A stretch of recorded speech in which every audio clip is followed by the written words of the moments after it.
कोई रिप्लेसमेंट नहीं है। चलिए भाई स्टार्ट करते हैं। आज पढ़ रहे हैं हम लोग इलेक्ट्रोमैग्नेटिक इंडक्शन का लेक्चर नंबर 4 और लास्ट क्लास में हम लोग ने खत्म कर लिया था, म्यूचुअल इंडक्शंस पूरा पढ़ लिया था हम लोग ने, ठीक है। कॉम्बिनेशन ऑफ इंडक्टर पढ़ लिया और इमोशनल ईएमएफ भी पढ़ लिया। ये हम लोग एक्स्ट्रा पढ़ रहे हैं, तो इमोशनल ईएमएफ को एक बार उसके ऊपर कुछ क्वेश्चंस कर लेते हैं, क्योंकि टॉपिक तो कवर हो गया था, फॉर्मूला बहुत सिंपल था, दैट इज बीवीएल, है ना। अरे वाह, आज तो पवन भी हैं और दीपक भी हैं। अ रॉड ऑफ लेंथ, बेटा क्लास में तो हम बहुत देर से हैं, थोड़ा लेट स्टार्ट हुआ, ठीक है।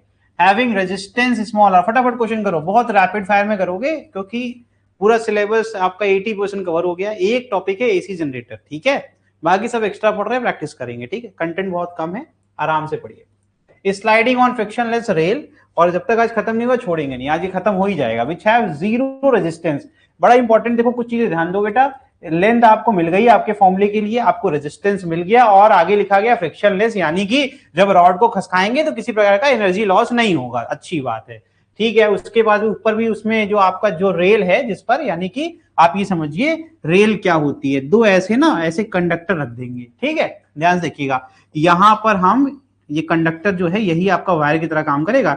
यहां मान लो मैंने बल्ब लगा दिया या फिर कोई रेजिस्टेंस लगा दिया, और ये जो है इस तरीके से एक इसके ऊपर ऐसे रॉड है। अब ये रॉड क्या है, मेरी PQ है ना बेटा, और ये क्रॉस क्या रिप्रेजेंट करता है, मैग्नेटिक फील्ड, ठीक बेटा। अब यही फिगर बना हुआ है, बस मैं दोबारा आसान करने के लिए अब मैं इसको मूव कराऊंगा, इसका ये स्पीड हो गया v। अब आपको समझाना है मुझे कि जब ये बैटरी इसके अंदर, मतलब जब आपको याद है ना कल वाली बात कि यहां पर निगेटिव पोलैरिटी हो जाएगी, यहां पॉजिटिव, है ना।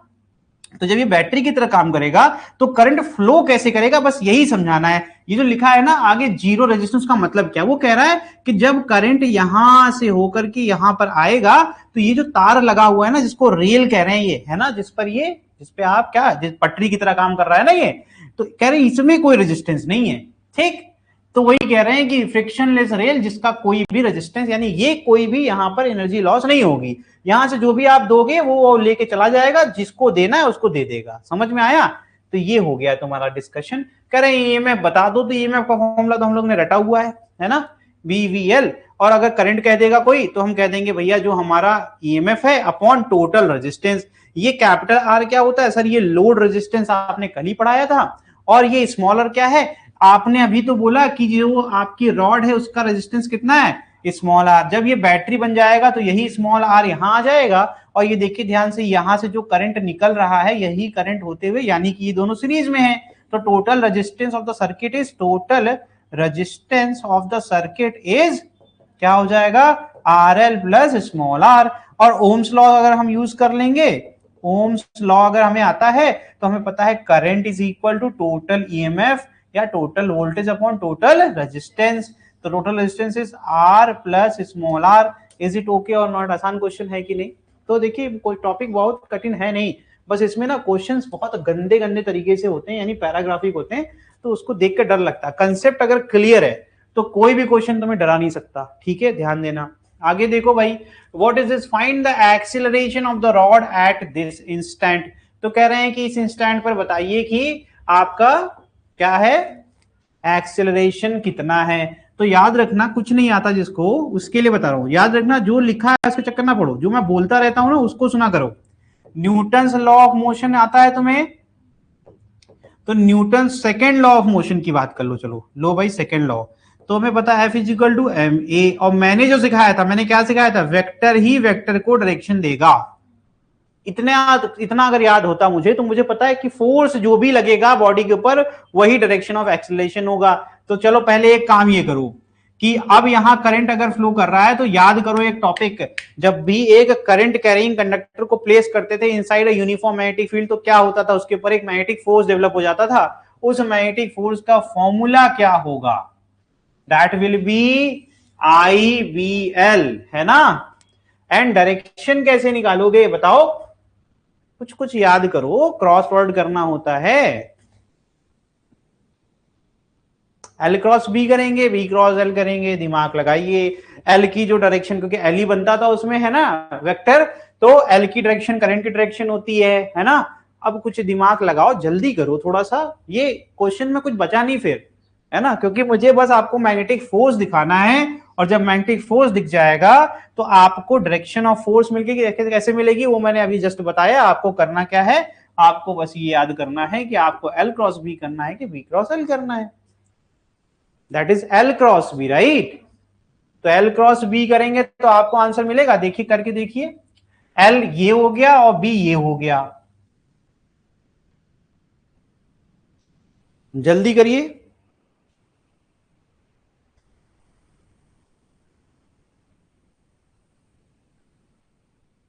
मुझे देखना है कि किसने आंसर सही निकाला है।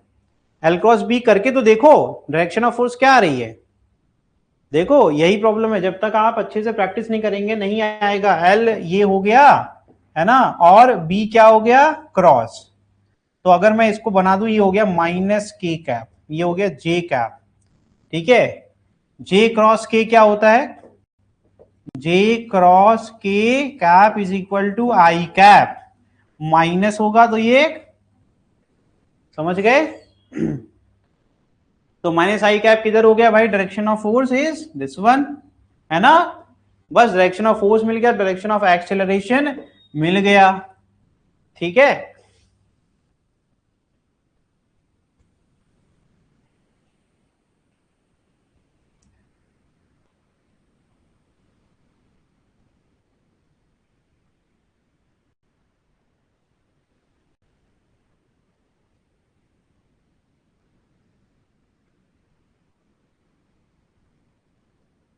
थोड़ा स्पीड में करो बच्चों।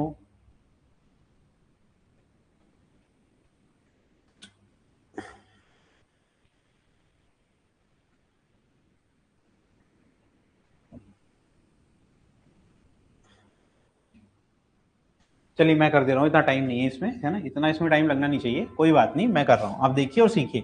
सबसे पहले मैंने आपकी हेल्प क्या करी, मैंने आपको ये सिखाया। अब मुझे ये बताइए, टेल मी दिस, आपको ये फॉर्मूला अच्छे से याद था इसलिए आप अच्छे से कर रहे हो, आई एल क्रॉस बी, है ना। यू ऑलरेडी नो दैट कि एल और बी के बीच का एंगल कितना है बेटा, 90 साइन 91 होता है।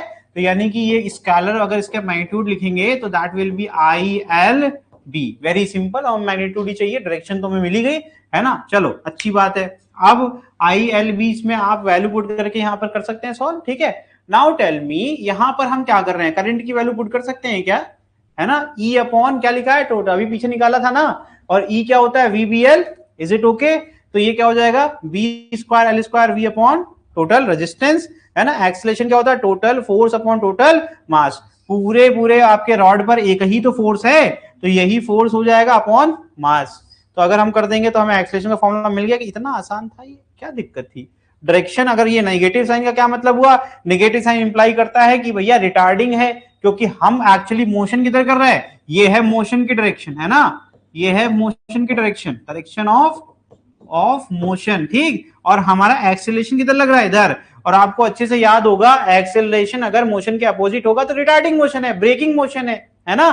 तो यानी कि ये नेगेटिव साइन। और यहां पर अगर यहां पर लिख भी दोगे तो माइनस आई कैप आ जाएगा वेक्टर फॉर्म में। माइनस आई करते ही ये नेगेटिव हो रहा है कि नहीं हो रहा है, यानी हर तरीके से सही होगा। अगर आपने एक बार अच्छे से पढ़ लिया तो ये तो स्केलर में नेगेटिव लगा दिया, अगर आप अगर अच्छे से पढ़ लोगे ऑटोमेटिकली ये सही आएगा। ठीक है, तो कभी गलत नहीं आएगा, रिटार्डेशन का एक केस है।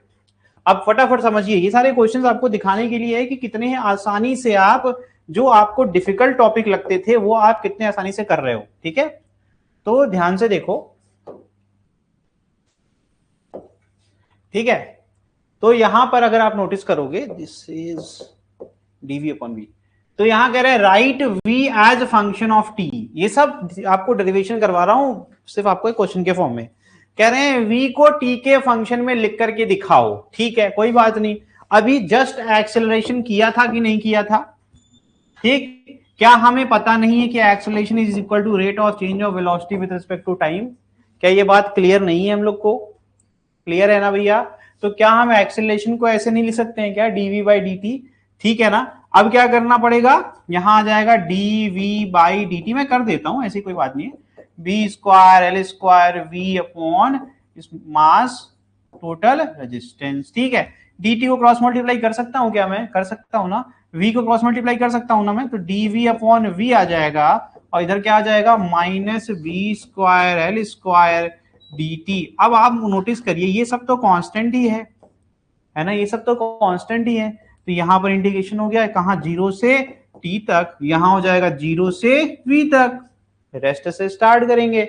या मान लीजिए पहले से ही इनिशियल वेलोसिटी थी, है ना, तो तुम इनिशियल वेलोसिटी ले लो, कोई बात नहीं, है ना, v नॉट ले लो, v नॉट से v, ठीक है भैया।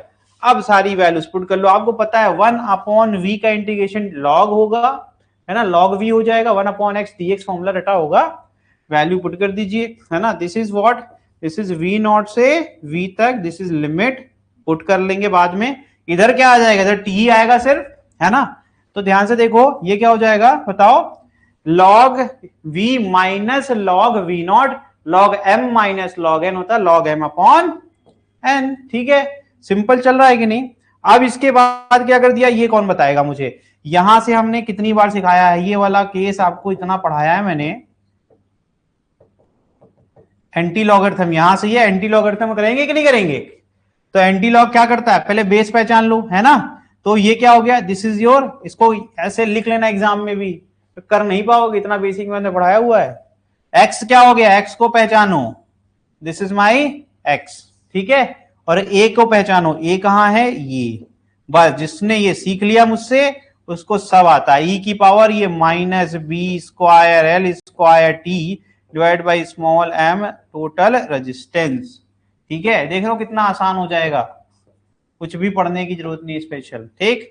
अब सीधे सीधे इसको सिंप्लीफाई कर लो, फिर ये हो गया ई की पावर एक्स, जैसे ए की पावर एक्स है, इज इक्वल टू एन क्या हो जाएगा, v upon v naught, v naught को कौन मल्टीप्लाई करेंगे, सेम आ गया कि नहीं आ गया। तो यही फॉर्मूला बगल में लिखा हुआ मैंने भी बना दिया, चेक करो जरा, v is equal to v naught e की पावर माइनस, हो गया कि नहीं हो गया, आसान नहीं है। तो ये बहुत आसान होता है, बस ऐसे क्वेश्चन से भागते हैं हम लोग, डिफिकल्टी देख के, डिफिकल्ट है ही नहीं। अगर हमने कुछ किया हो डिफिकल्ट बताओ, लेंदी होता है थोड़ा, वेरिएबल ज्यादा होते हैं, डिफिकल्ट नहीं होता कुछ भी, ठीक है।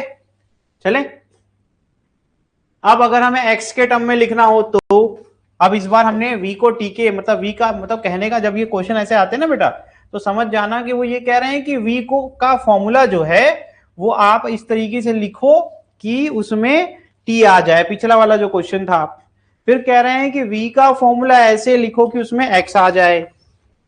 समझ गए क्वेश्चन कैसे है, फ्रेम हो रहा है, ठीक है। एक सेकेंड दे दीजिए मुझे बस,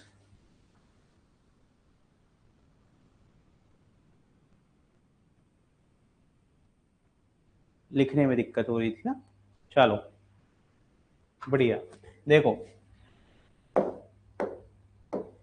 तो यहां पर क्या है, ध्यान से देखिए, ए का फॉर्मूला आपको अच्छे से पता है, फिर आपको ये भी पता है E is equal to d v by D t, मैं कह रहा हूं डी टी का मल्टीप्लाई कर दूं और डी टी का dx का मल्टीप्लाई कर दूं और dx का डिवाइड, है ना। तो क्या होगा, ये हो जाएगा dv upon dx into dx upon dt, dx upon dt क्या होता है, v ही होता है सर, तो v dv बाई dx, एक नया फॉर्मूला आ गया एक्सेलरेशन का, सही है गलत है।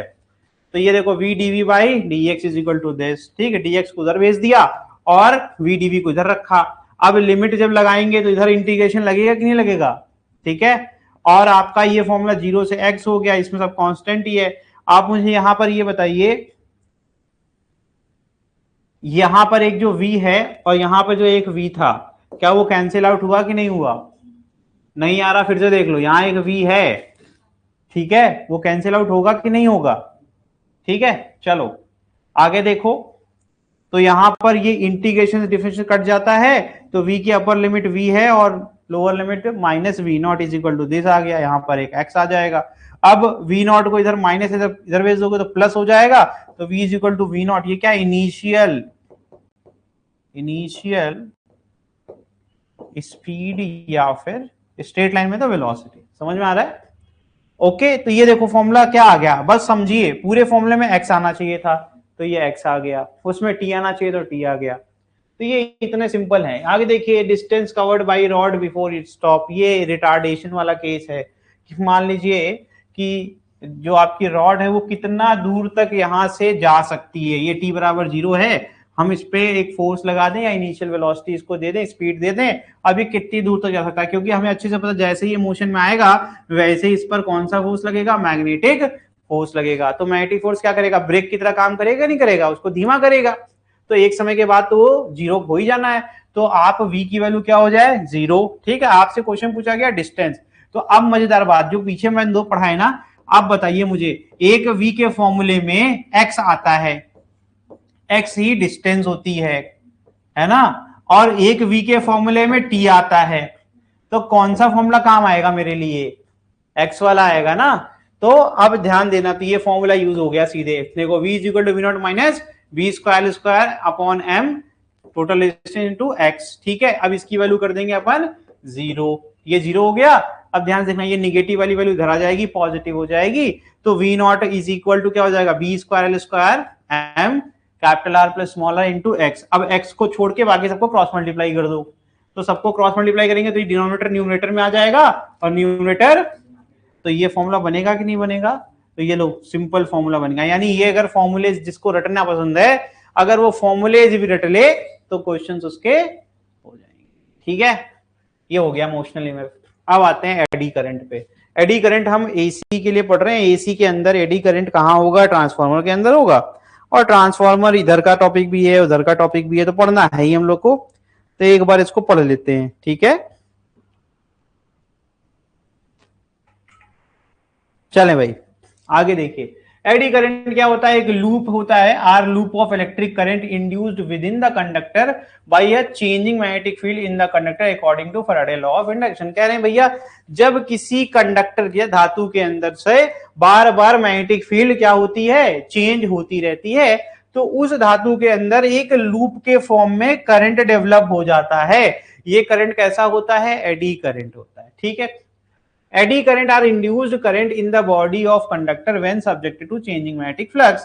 They are also known as Foucault current after the name of scientist. अब इनका नाम ही इतना अच्छा है कि क्या करूं।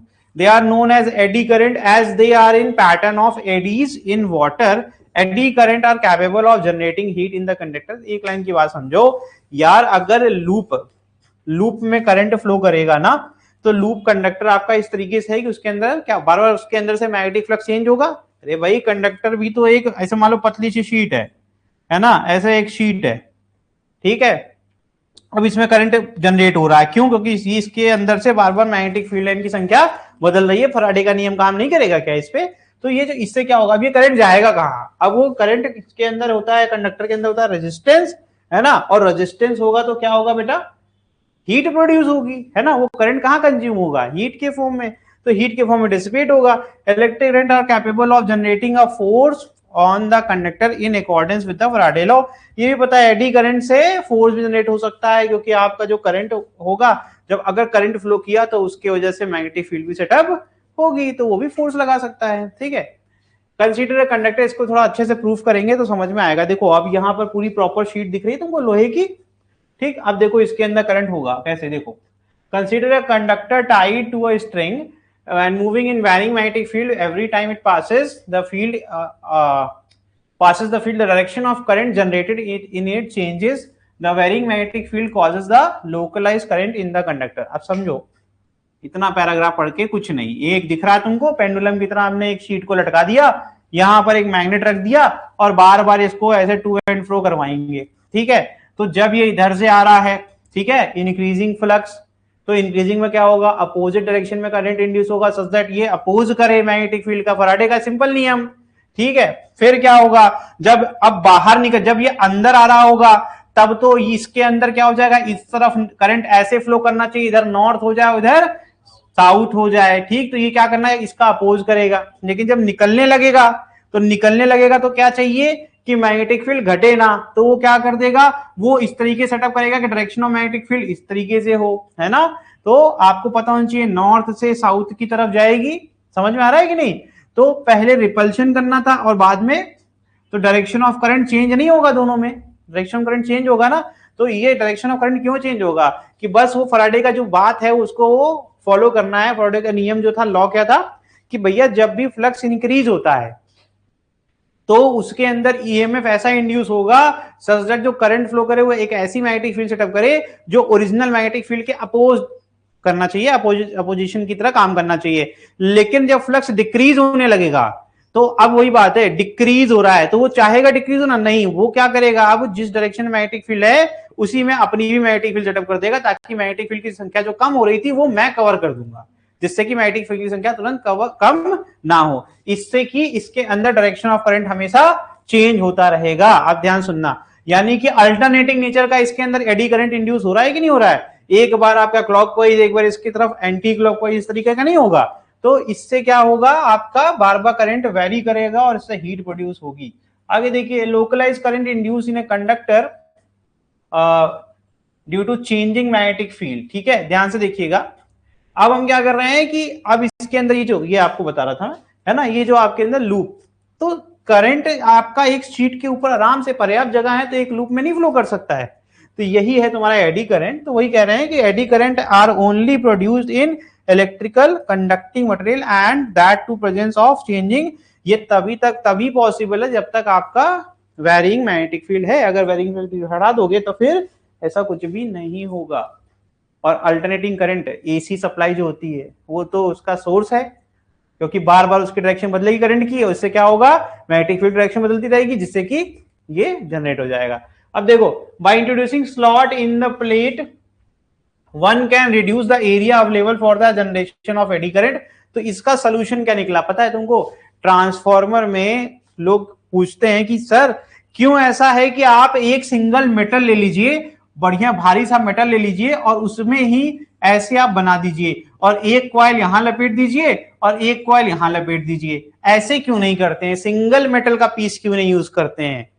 कभी आपने ट्रांसफॉर्मर देखा नहीं होगा जीवन में, लेकिन आपको पता होना चाहिए कि जितनी उसकी थिकनेस होती है ना, उतनी पतली पतली पतली पतली क्या होती है, इस तरीके की शीट्स होती हैं। पता है ये क्यों किया जाता है, उसका ही जवाब है, हम करना क्या चाहते हैं कि जितना कम कंप्लीट लूप मिलेगा उसको उतना छोटा करंट होगा। भाई एरिया कम होना चाहिए ना, ज्यादा एरिया अगर हो जाएगा जहां पर क्लोज लूप बनेगा तो वहां हैवी एडी करंट होगा और मैं नुकसान बहुत ज्यादा होगा। तो हम इस तरीके से देखो इसको कट कर दिए एरिया को बीच से, और अब हमारे पास देखो लूप बनाने के लिए छोटा छोटा ही 3 ही एरिया आपको देखने को मिलेगा। तो स्मॉल एरिया में स्मॉल लूप बनेगा, स्मॉल लूप में स्मॉल करंट इंड्यूस होगा। समझ में आ रहा है। तो हम क्या कर रहे हैं, एडी करंट को रिड्यूस करने के लिए एरिया को कम कर रहे हैं। This reduces intensity of damping. आगे देखिएगा एडी करंट अगर हम देखेंगे तो यहां देखिए आपको दिख रहा होगा छोटे छोटे लूप्स में, ठीक है। By introducing slots in plate we are increasing the length through which the current is traversing and reducing the area available for the current as resistance is directly proportional to the length and inversely proportional to the area. This will result in increase in resistance of the conductor which will cause a lower current. और दूसरी चीज, if still want to जो आपका इसमें conduct करना है, तो पहले क्या था, पहले मान लो ये पूरा था तो डायरेक्टली लूप बन जा रहा था। अब क्या, अगर लूप बनाना भी है तो उसको एक लंबा पाथ कवर करना पड़ेगा। और आपको अच्छे से पता है कि जो फॉर्मूला है ओम्स लॉ आपने पढ़ा हुआ है, ओम्स लॉ का फॉर्मूला होता है L/A, है ना। तो लेंथ इंक्रीज कर देंगे तो रेजिस्टेंस की हो जाएगा, जितना रेजिस्टेंस ज्यादा होगा उतना ज्यादा अपोजिशन होगा। बेटा इस केस में तो हमें चाहिए कि रेजिस्टेंस ज्यादा हो जाए सच दैट, ये तो वेस्ट करंट है ना, हम नहीं चाहते ये वाला करंट हो, ठीक है, ये लॉस है। तो यानी कि रेजिस्टेंस हमें बढ़ाना है तो हम एरिया को घटा करके रेजिस्टेंस को बढ़ा रहे हैं। डिनोमिनेटर जब आपका घटता है तो पूरी वैल्यू बढ़ती है, तो हम रेजिस्टेंस को क्या कर लेंगे, बढ़ा देंगे, जिससे कि अपोजिशन ज्यादा होगा और एडी करंट फिर से रिड्यूस हो जाएगा। तो ये इसका सोल्यूशन है। प्रॉब्लम तो है, सोल्यूशन भी है। डिसएडवांटेज क्या है भैया, वही हीट प्रोड्यूस करता है ना, dissipate electrical energy in the form of, क्योंकि इलेक्ट्रिकल एनर्जी हम चाह रहे थे कि जितनी एनर्जी हम ट्रांसफर करें सारी क्या हो जाए, कन्वर्ट हो जाए, है ना, फिर से इलेक्ट्रिकल में, सिर्फ हम स्टेप अप स्टेप डाउन करने के लिए। लेकिन अभी एडी करंट से क्या हो रहा है, मेरी एनर्जी वेस्ट हो जा रही है। तो भैया इस चीज का सबसे बड़ा डिसएडवांटेज है, इससे क्या होता है, ओवर हीटिंग हो जाती है कोर की, ट्रांसफार्मर में, इलेक्ट्रिक मोटर में भी ऐसा होता है, और अदर डिवाइसेस जहां पर हम वायरिंग मैग्नेटिक फील्ड इस्तेमाल करते हैं, ठीक है। एडी करंट के डिसएडवांटेज में आगे देखिए, in order to avoid the overheating of the core the metal sheet are taken in the form of very thin, वही बोला ना पतली पतली, ये देखो है ना शीट्स है। और यहां पर ध्यान देना कि ये शीट्स इस तरीके, पहली बात तो हम मिनिमम एरिया, ऐसा एक्चुअल में ऐसा होता है ना, ऐसे एक ऐसे होती है और एक आपकी ऐसे होती है जो बनी हुई थी वहां पर, ये ऐसे दो तरीके की शीट होती हैं, ठीक है, ट्रांसफार्मर के अंदर, ठीक, ध्यान दीजिए। तो अब इसमें क्या करेंगे ना, इसमें भी इंसुलेशन कर देंगे, यानी दो मेटल की शीट एक दूसरे को टच भी करेंगी तो उसमें कंडक्टिविटी नहीं हो सकती, उसके ऊपर एक पूरी लैमिनेशन होती है। समझ में आ रहा है? तो यानी कि ये दो शीट अगर कांटेक्ट में है तो इसमें करंट नहीं फ्लो करेगा। ठीक है, तो वही कह रहे हैं, the core are insulated with some insulating material, as result heat won't get transferred to surrounding, these cores are known as laminated core. इससे हीट भी कम हो रही है और जो हमने बताया करंट की बात भी। By using these core, eddy current are reduced as a result of heat dissipation is reduced. ठीक है, electromagnetic brakes to control the speed of fast moving electric train, trains में यूज होता है, एडवांस ट्रेन जो होती है। in this case magnetic flux is passed in perpendicular to the rotating direction of wheel. This result in eddy current flowing in opposite direction of rotation of the wheel, which generate opposing force to slow down the wheel. समझ में आ रहा है? तो यानी कि हम क्या ऐसे कैसे कर रहे हैं, मान लो इस तरीके से रोटेट हो रहा है, ठीक है, तो हम एडी करंट इसके जस्ट अपोजिट डायरेक्शन में इंड्यूस कराएंगे सच दैट इसके ऊपर जो फोर्स लगे वो क्या हो, अपोजिट हो, और इसको क्या कर दिए, स्लो कर दे। This type of braking is very efficient as it reduces the damage due to traditional friction based braking system. पहली बात तो आपको पता है इतनी बड़ी बड़ी ट्रेनें होती हैं, इतना ज्यादा इनर्शिया होता है, इनर्शिया मतलब इतना हैवी मास होता है, तो अगर उसको रोकने के लिए ब्रेक पैड लगाएंगे, जैसे तुम अपनी स्कूटी रोकते हो है ना, या वो चप्पल से रोकेंगे तो उस टेक्निक से तो कभी रुकेगा नहीं वो, है ना। समझो, ऐसी चीज नहीं बनानी होती है इंजीनियर्स को जो बहुत ज्यादा देर तक, जैसे अब जैसे हमने लगा दिया ब्रेक पैड, ऐसा नहीं रुकेगी, नहीं रुक जाएगी, लेकिन हर बार तो मेंटेनेंस, हर 10 दिन में तो उसको मेंटेन करना पड़ेगा। तो ऐसा तो पॉसिबिलिटी है नहीं, हमें ऐसा सिस्टम चाहिए जो कि सालों तक चले और हम उसको मेंटेन भी ना कर पाए, करना ही ना पड़े, सॉरी, ठीक है, ना कर पाए, नहीं करना ना पड़े। तो ये क्या है, देखो इसमें कुछ हो रहा है क्या, हमने व्हील पर कोई फोर्स लगाया ऐसे डायरेक्टली, हम इमेजिनरी फोर्स लगा रहे हैं कि नहीं लगा रहे हैं, है ना, इनविजिबल, कोई कांटेक्ट नहीं कर रहा है, मैग्नेटिक फील्ड आ रही है, इसमें करंट प्रोड्यूस कर रहे हैं, एडी करंट, और एडी करंट से क्या हो रहा है, अपोजिट डायरेक्शन में फोर्स लग रहा है, टॉर्क जनरेट करके इसको रोक दे रहे हैं। तो ये इसका बड़ा ही इलेक्ट्रोमैग्नेटिक जो डैम्पिंग है ना, सॉरी ब्रेकिंग है ना, ये बहुत ही अच्छी टेक्नोलॉजी है। इसमें हम लोग को पहली बात तो किसी प्रकार का कोई वियर एंड टियर देखने को नहीं मिलता है, ठीक। इलेक्ट्रोमैग्नेटिक डैम्पिंग क्या है, इसमें in galvanometer helps to reduce oscillation around equilibrium position. तो हम डैम्पिंग करते हैं जिससे कि जो ऑसिलेशन है, ऑसिलेशन मतलब जैसे सुई क्या है, रीडिंग क्या है, रीडिंग के दौरान ऐसा नहीं होना चाहिए कि ऐसे जैसे हिल रहा है एक ही बार में आकर के, it should be stopped here, right. तो हम इस तरीके की चीजें करते हैं। ये क्या क्वेश्चन है, in which of the following devices the eddy current effect is not use. Heater, heater में कौन सा एडी करंट है, हीटर में तो सिर्फ और सिर्फ करंट आप फ्लो करवा रहे हो और वो गर्म हो रहा है, हाई रेजिस्टेंस वायर है, तो हीटर। मैग्नेट में होगा, इंडक्शन फर्नेस में होगा, मैग्नेटिक, जहां पर मैग्नेट आ जाएगा वहां तो, हीटर में नहीं होगा, उसमें तो जूल्स लॉ ऑफ हीटिंग लगती है ना। कपलिंग कांस्टेंट समझो, ये सब ट्रांसफार्मर के टॉपिक्स हैं बच्चे, इसमें कुछ भी हम लोग जो जितना पढ़ रहे हैं ना, ये सब अच्छी चीज है कि हमारा ट्रांसफार्मर रेडी हो जाएगा, क्योंकि ट्रांसफार्मर में ना, अब ध्यान देना, इसमें कपलिंग होती है। अभी एडवांस ट्रांसफार्मर आ गए, कभी देखो गाँव में जाओगे ना, पहले बड़े बड़े ट्रांसफार्मर होते हैं सिंगल फेज वाले, है ना। अब क्या होता है, अब एक सिलेंड्रिकल होता होगा, देखा होगा तुम लोग ने, एक ही सिलेंडर गोला सा होता है ऐसा, है ना, छोटा सा ऐसे ही होता है ना, ऐसा ही देखा होगा। उसमें क्या होता है पता है, ये इसी कहते हैं कि इसमें हम कपलिंग को चेंज कर दिए, डिजाइन में कुछ भी नया नहीं है। हम क्या कर रहे हैं, एक कॉइल ले रहे हैं, एक कॉइल ले रहे हैं प्राइमरी, ये हो गई मेरी प्राइमरी कॉइल, ठीक है। अब इसी के ऊपर हम इंसुलेशन लगा रहे हैं और दूसरी कॉइल भी इसी पर, अब हमें जरूरत ही नहीं पड़ी इतना बड़ा डिजाइन बनाने की। और अच्छी बात क्या हुई कि भैया जो भी मैग्नेटिक फील्ड प्रोड्यूस होगी वही सेलिंग हो जाएगी तुरंत, जो इसकी होगी इसी समय हो जाएगी, तो सबसे ज्यादा इफिशियंसी हो गई हमारी, ठीक। तो हमारा ये मॉडर्न जो डिजाइन है वो ऐसा है। तो ये जो कपलिंग फैक्टर है ना, हम यही चेक करना चाहते हैं, हम के की वैल्यू ना मैक्सिमम करना चाहते हैं, 1 करना चाहते हैं, तो जिससे कि फ्लक्स, ये के जो है वो ये बताता है कि कितनी मैग्नेटिक फील्ड तुमने जनरेट करी, है ना। ये नहीं बताना जनरेट कितनी करी, जो जनरेटेड मैग्नेटिक फील्ड है वो प्राइमरी कॉइल से सेकेंडरी कॉइल में कितनी ज्यादा एफिशिएंटली लिंक हो गई। हम ये कोशिश करते हैं कि जितना हम यहां से प्राइमरी में कर रहे हैं जनरेट, वो सारी की सारी सेकेंडरी पे चला जाए, ये हमारा टारगेट है। यानी के की वैल्यू कितना चाहते हैं, 1, लेकिन प्रैक्टिकली के की वैल्यू 1 से छोटी होती है, ठीक है। अदर केसेस में in general M is equal to क्या होता है, K times of under root L1 L2, M क्या है, म्यूचुअल इंडक्टेंस पढ़ रखा है हम लोग ने, है ना। K is the coupling constant, K की वैल्यू 0 से 1, अगर K 1 है तो 100% फ्लक्स आपका प्राइमरी से सेकेंडरी में चला जा रहा है, ये सबसे अच्छी बात है। बट ऐसा होता नहीं है हमेशा, ठीक। तो K डिपेंड किस पे करता है, डिस्टेंस, डिस्टेंस बढ़ा दोगे तो कहीं ना कहीं कुछ ना कुछ फील्ड लाइन तो रही जाएगी, है ना। तो K1 क्या हो जाएगा, K से कम। K जो है, this K is taken as 1, ठीक है। तो K1 इज लेस देन, मतलब पहले केस में जो कपलिंग है वो जो आइडियल कंडीशन है उससे कम है। रिलेटिव ओरिएंटेशन, हाँ भैया अब ये भी बात है, ओरिएंटेशन सही ना हो तो फिर क्या होगा, डायरेक्शन ही अलग, एक्सिस का डायरेक्शन ही अलग अलग हो गया, तो इसमें भी आपका कपलिंग रिड्यूस हो जाए। कपलिंग फैक्टर, ज्योमेट्रिक फैक्टर आप 90 डिग्री पे कर दो सबसे कम। अब तुम्हें ये समझ में आना चाहिए, जो मैग्नेटिक फील्ड अगर इसकी जनरेट हो रही है वो ऐसे हो रही होगी, राइट, और तुम्हारा इस तरीके से प्लेस्ड है, कोई मैग्नेटिक फील्ड से लिंक होगी नहीं। समझ में आ रहा है कि नहीं आ रहा है, यही एक सबसे पुअर एंगल ऑफ ओरिएंटेशन जिस पर कपलिंग सीधे जीरो हो जाती है। समझ में आ रहा है, क्योंकि आपने एक्सिस ही परपेंडिकुलर कर दी।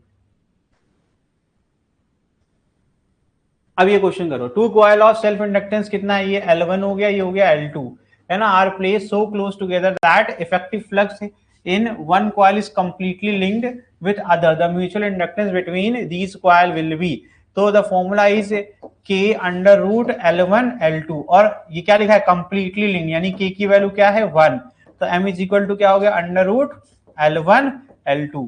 अब मिली लिखा हुआ है तो ये हो जाएगा 2 into 8 into 10 की पावर -6।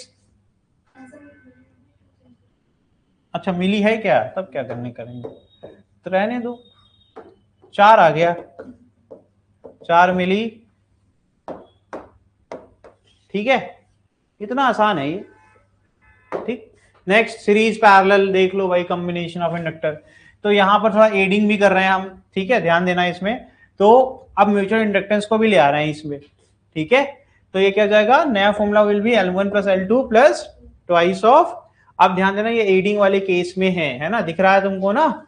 अब अगर इस केस में देखोगे, यहां पर क्या कर रहे हैं हम लोग, हम अपोजिट पोलैरिटी में इसको ओरिएंटेशन में कर दिया, ठीक है। अब इससे क्या हो जाएगा, सीरीज कॉम्बिनेशन में अपोजिंग केस में क्या हो जाएगा, -2n, ठीक है। तो ये दोनों केसेस को समझना आपको बहुत जरूरी है, आप किस तरीके से कनेक्ट कर रहे हैं, ठीक है। अपोजिंग में कर दोगे तो आपका ये माइनस हो जाएगा और एडिंग वाले केस में ये प्लस हो जाएगा। अगर यहाँ लिखा गया है दो कॉइल है, सीरीज में कनेक्ट कर दिया 20 और ये L1 L2 दिया गया है, और कह रहे हैं टोटल इंडक्टेंस L इक्विवेलेंट कितना दिया गया है 100, कह रहे हैं डिटरमाइन करो mutual inductance that exist between the two coil assuming that they are very, है ना, aiding each other. Aiding each other में फॉर्मूला क्या हो जाएगा, L इक्विवेलेंट सीरीज, है ना, क्या है L1 plus L2 plus 2M, है ना बेटा, ध्यान देना, आसान क्वेश्चंस होते हैं यार ये। 2M is equal to L equivalent minus L1 minus L2, ठीक बेटा। अब ये निकाल लो पहले, ये 100 माइनस ये कितना हो जाएगा 80, कितना आ गया 20, है ना, और ये M इज इक्वल टू क्या आ गया, डिवाइड बाई 2, दैट इज, ठीक है, ठीक है।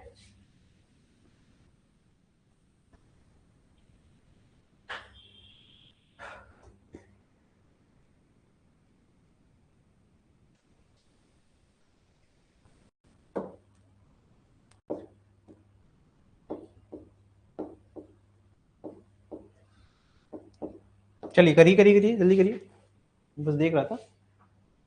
चले भाई आगे बढ़े, चलो पैरेलल केस पढ़ो। पैरेलल वाले केस में क्या होगा, इसमें एडिंग वही वाला सेम हो गया, है ना, एडिंग और अपोजिंग। तो एडिंग वाले केस में क्या हो जाएगा, माइनस, इसमें उल्टा चलेगा ना, एडिंग वाले में निगेटिव और इस वाले में डिनोमिनेटर में प्लस, ठीक। फॉर्मूला बन जाएगा L1 L2 minus M square upon L1 plus L2 minus 2M, और इसमें क्या हो जाएगा L1 L2 minus M square upon L1 plus L2 plus 2M, ठीक है, ध्यान दीजिए इस पर। तो यहां पर देखिए जो केस है उसमें ओरिएंटेशन इस तरीके से है कि सच दैट ये एड कर रहा है एक दूसरे को, और इस केस में अपोजिट है। अगर कुछ नहीं समझ में आ रहा है तो अपोजिट आप समझ लो, पोलैरिटी आ गई किसकी, पोल्स की, जो करंट फ्लो कर रहा है उससे जो मैग्नेटिक फील्ड सेटअप हो रही है जो अपोजिट हो जाए, ठीक है। तो इस केस में क्या हो जाएगा, तुम्हारा फॉर्मूला याद रखना है तुमको, बस इस ऐसे क्वेश्चन में फॉर्मूला बस याद रखना है, ज्यादा प्रेशर लेना नहीं है। यहाँ पर दो इंडक्टर हैं, दोनों की वैल्यू दी गई है L1 L2 की, आगे कह रहे हैं कनेक्ट कर दिया पैरेलल, एडिंग में, एडिंग है बेटा, ठीक है। म्यूचुअल इंडक्टेंस कितना है भैया 22.5, m की वैल्यू है, करंट टोटल बताइए, तो हमें L इक्वल निकालना है। फॉर्मूला क्या है बेटा, L1 L2 minus M square upon L1 plus L2 minus 2m होगा ना, 2m, ठीक है, देख लेता हूं, ठीक है ना बेटा, ये हो गया 2m, ठीक। अब इसमें बस वैल्यू पुट करनी है, ये हो जाएगा 75, 55। ये सब बेकार क्वेश्चन है, क्योंकि इसमें ना डायरेक्टली मैं बिल्कुल इसके वो सपोर्ट में नहीं हूं कि इसमें वैल्यूज मिली में दी गई है, it should be in Henry. तो कर लेते हैं, कोई बात नहीं। 75 प्लस 55 माइनस 2 इंटू 22.5 सॉल्व करो, मतलब कैलकुलेशन करनी है बस, कुछ भी नहीं करना है, सिर्फ कैलकुलेशन करो, ठीक है। ये करो जरा।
देखो फिर से वही है,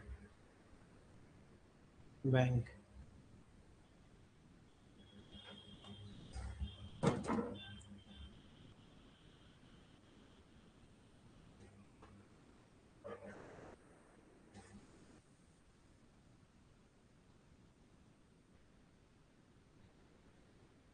चलो इसको घर पे करना तुम लोग, है ना। ये आएगा 42.57, है ना। ये आपका होमवर्क है, इतना तो करना ही पड़ेगा, ठीक है। चलो एक और लास्ट टॉपिक पढ़ लेते हैं, इसके बाद ये भी एक्स्ट्रा ही पढ़ रहे हैं हम लोग, है ना। तो ध्यान से देखिए, because it is not clear कि क्या है सिस्टम, है ना। तो मोशनल ईएमएफ का एक दूसरा केस है, इसमें देखो, इसमें अगर हम रॉड को स्ट्रेट ना मोशन करा करके सर्कुलर मोशन कराएं, रोटेट करने लगे, तो उसका एक एंड क्या हो गया, फिक्स्ड हो गया, दूसरा एंड क्या कर रहा है, मूव करेगा, है ना। चाहे ऐसे मूव कराओ, ये हो गया तेरा ACW, चलो ACW करा दिया, ठीक है। तो कंसिडर यूनिफॉर्म कंडक्टिंग रॉड, जिसको रोटेट कर रहे हैं with angular speed of omega. आपको पता है कि जब भी हम सर्कुलर पाथ पर मोशन कराते हैं तो हमारे पास एक एंगुलर स्पीड होती है, in uniform magnetic field going to the plane, plane के अंदर जा रही है। कंसिडर एन एलिमेंट dx, जिसकी थिकनेस है और उसकी डिस्टेंस हमारी कितनी है सेंटर से x दूरी पर, ये छोटा सा टुकड़ा है हमारे पूरे एलिमेंट का। तो मैंने जो पढ़ाया हुआ है वो तुम ये सब छोड़ो, तुम मुझे ये बताओ बस कि जो मैंने पढ़ा है वो तुम्हें आता है ना। ये अगर इस डायरेक्शन में मोशन कर रहा है और क्रॉस है मैग्नेटिक फील्ड, तो इसकी लेंथ अगर एल है तो तुम बता पाओगे ना ये बी वी एल होगा सर, ये तुम बता पाओगे राइट। और तुम्हें ये भी अच्छे से पता होगा कि यहां पर जो क्रॉस प्रोडक्ट है वो किसके बीच में होता है, वी क्रॉस बी, है ना, it is always V cross B, यानी कि डायरेक्शन तो इनके बीच की ही है सिर्फ, है ना। Now tell me at any instant the direction of V will be always perpendicular, हमेशा परपेंडिकुलर रहेगी कि नहीं रहेगी, कैसे समझ नहीं आ रहा भैया। रॉड को मैंने रोक दिया, ये हो गया डायरेक्शन ऑफ वी, किसी भी समय इसके परपेंडिकुलर, क्योंकि आपको याद नहीं है इतना तो याद रखा करो यार, जो हमेशा आपका रॉड है वो रेडियस की तरह काम करेगा और डायरेक्शन ऑफ मोशन हमेशा लीनियर वेलोसिटी या स्पीड जो होती है सर्कुलर मोशन में परपेंडिकुलर होती है रेडियस के, ठीक है। यानी ये तो यहां भी परपेंडिकुलर, दूसरा ये तो ये बात हो गई, ये तो पेपर हो गया, पेपर के अंदर जा रही मैग्नेटिक फील्ड, तो पेपर के ऊपर कोई भी रेखा खींचूंगा उसके 90 डिग्री पर ऑटोमेटिकली हो गया, यानी v क्रॉस b, पहली बात तो निकालना हो तो हर इंस्टेंट पर निकलेगा सर डायरेक्शन इस बार, लेकिन अगर मैग्नीट्यूड पूछोगे तो वो हमेशा बीवीएल ही है। समझ में आ रहा है कि नहीं आ रहा है।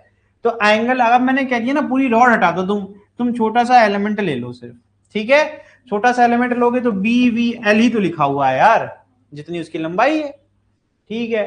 तो अब हमें टोटल निकालना है, तो ये dx ही तो यहां से यहां तक जा रहा होगा, तो dx एक यहां हो सकता है और एक यहां हो सकता है, लिमिट क्या होगा भाई, 0 से l ले लो और क्या लोगे। तो हमने इंटीग्रेशन कर दिया यहां से 0 से e, e is the maximum EMF, B V D X, B और v कांस्टेंट थे, बाहर निकाल लिया, v क्या होता है, v सर अगर हम ओमेगा, क्योंकि ओमेगा आपने दिया गया, v इज नॉट गिवन, तो ये हो जाएगा x इंटू ओमेगा। जिसको नहीं समझ में आया मैं समझाता हूं तुमको, जब भी तुम सर्कुलर मोशन करते हो ना मेरे भाई, तो ये होता है तुम्हारा रेडियस, ये हो गया जो ऑब्जेक्ट, ये हो गई उसकी लीनियर स्पीड, ठीक है, और ये हो गया इसका omega, there is a relation between omega and V, that is omega is equal to V upon radius मेरे भाई, ठीक है। और रेडियस नहीं समझ में आता तो समझ लेना कि इस पॉइंट पी की जो दूरी है सेंटर से, सेंटर पे ओमेगा दिखाया जाता है, बस यही बेसिक सर्कुलर मोशन है मेरे भाई। डीएक्स की दूरी एक्स थी तो हमने रेडियस बना दिया उसको, ठीक है, तो उस dx के लिए तो x ही सब कुछ हुआ ना, x इंटू ओमेगा करेंगे तो v मिलेगा कि नहीं मिलेगा, बिकॉज क्वेश्चन में ओमेगा दिया गया था, स्टेटमेंट में ओमेगा दिया गया था, v इज नॉट गिवन। तो मैंने ये फॉर्मूला बनाने टाइम तो बना लिया, लेकिन जब मैं वैल्यू पुट करूंगा तो ये मेरा अननोन है, अननोन का इंटीग्रेशन नहीं कर पाओगे, पहले उसको नोन बनाओ, नोन बनाया कैसे, ओमेगा इंटू एक्स। अब x और dx को साथ में रख सकते हैं, तो x dx का इंटीग्रेशन कर सकते हैं कि नहीं कर सकते, कर डालो फिर क्या आ जाएगा, ये 0 से l, 0 से l, तो आपको अच्छे से याद होगा x dx का इंटीग्रेशन x स्क्वायर बाई 2, तो x स्क्वायर बाई 2 जब करोगे तो x स्क्वायर और 1/2 को बाहर ले लो, लिमिट क्या है 0 से l, तो ये l स्क्वायर बाई 2 होगा कि नहीं होगा।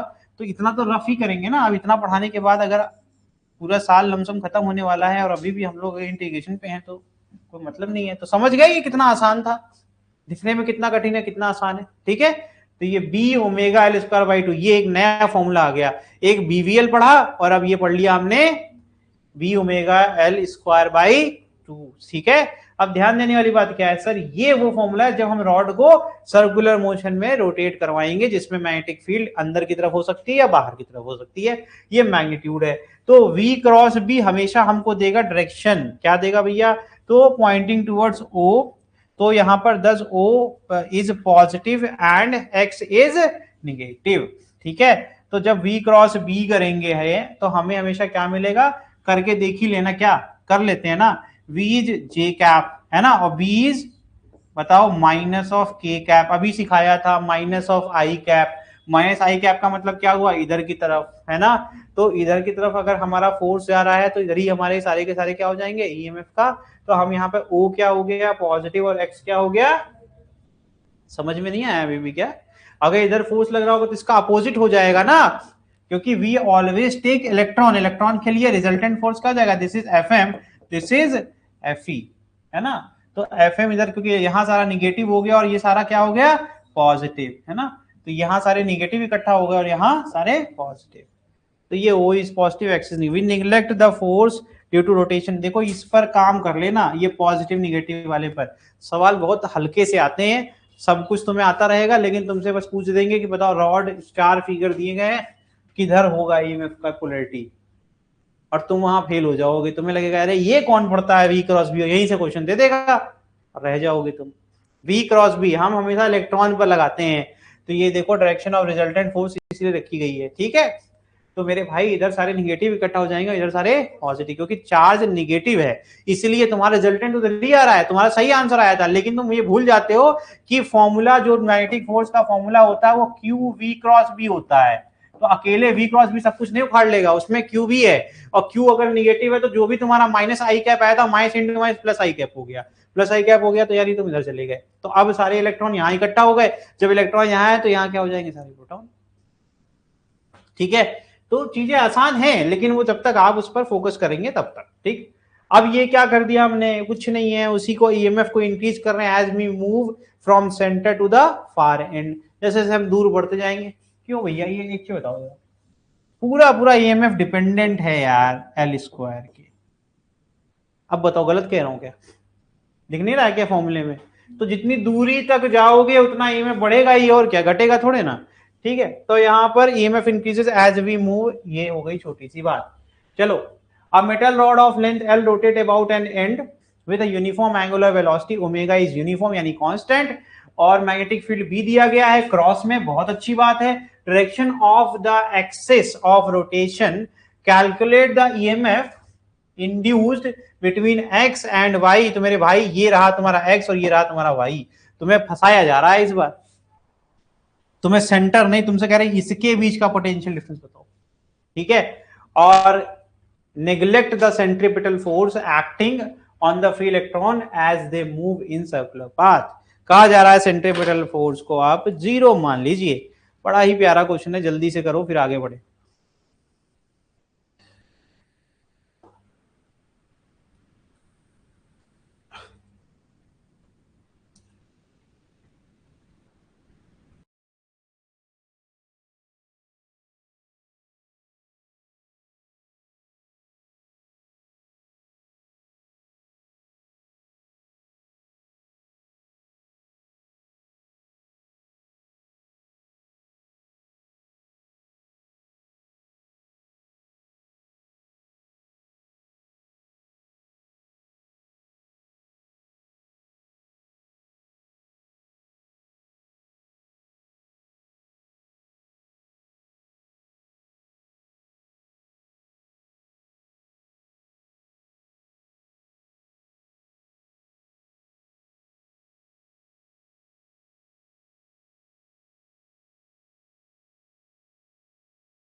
करते रहो, मैं देख रहा हूँ जरा कितना बचा हुआ है। क्वेश्चंस अगर ना करें तो हमारा जनरेटर ही है नेक्स्ट, क्वेश्चंस तो करेंगे ही हम लोग। चलें भाई, फिर मैं कर देता हूँ, जल्दी से हो जाएगा, बहुत ही आसान। मैंने कहा ना जितना आसान सोचोगे उतनी जल्दी ऐसे क्वेश्चंस हो जाते हैं, बड़ा ही आसान है। मैंने कहा यार कुछ नहीं आता मुझे, तो मुझे dx याद है, मुझे क्या याद है dx, और मुझे अच्छे से पता है कि dx जहां रहेगा वहां तक की दूरी लेनी है और मल्टीप्लाई कर देनी है, ये सिंपल सा फॉर्मूला है कि नहीं है। तो मैंने कहा यार एक काम करना, तू V O minus we Y निकाल ले, तू पहले यहां से यहां तक निकाल ले, ठीक है। फिर तू क्या निकाल ले, V O minus we X निकाल ले, तू एल ले लियो, सिंपल फॉर्मूला था, ठीक है। ये दोनों ईएमएफ की वैल्यू बराबर हो जाएंगे, ये क्वेश्चन नंबर 1 हो जाना है, ये क्वेश्चन नंबर 2 हो जाना है। कुछ नहीं करूंगा मैं, 1 को घटा दूंगा 2 से, ठीक है।